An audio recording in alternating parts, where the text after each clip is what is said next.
With over 13,000 Jamaicans being displaced since Hurricane Melissa in Westmoreland, homelessness is on the rise. Jamila Maitland reports. All across Westmoreland, people are just roaming the streets, some stepping stridently to make the most of the sunlight, the only window of opportunity to salvage what was not destroyed by Hurricane Melissa and to rebuild.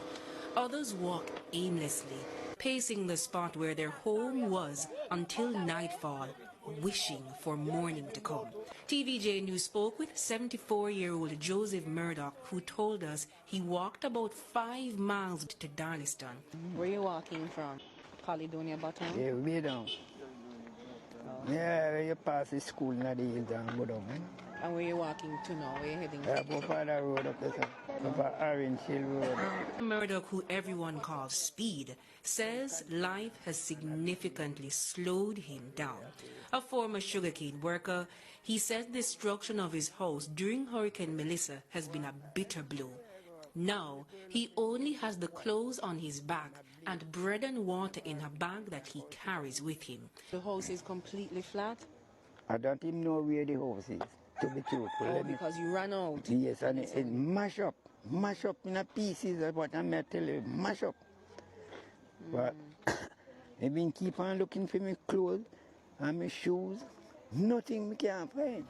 According to the Ministry of Local Government, Mr. Murdoch is among the 13,000 and counting Jamaicans who have been displaced since the hurricane. He's been staying with a friend in the community for the last few nights. Washing up there? No, washing up there.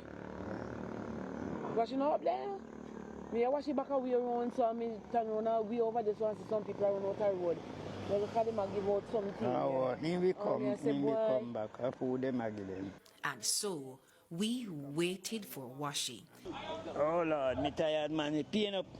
It pain me up, you know. Oh God. She's 30-year-old Danisha Gardner, the last of her parents. He's a good friend of mine. He always come to my house before the storm, after the storm, cook, eat and drink. The Good Samaritan, whose house was also damaged in the hurricane, says Mr. Murdoch has been assisting her with small deeds for years.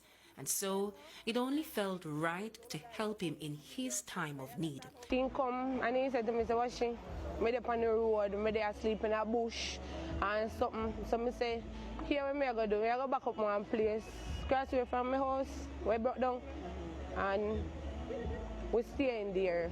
While fighting back the tears, Danisha, who operates a bar and raises chickens, says she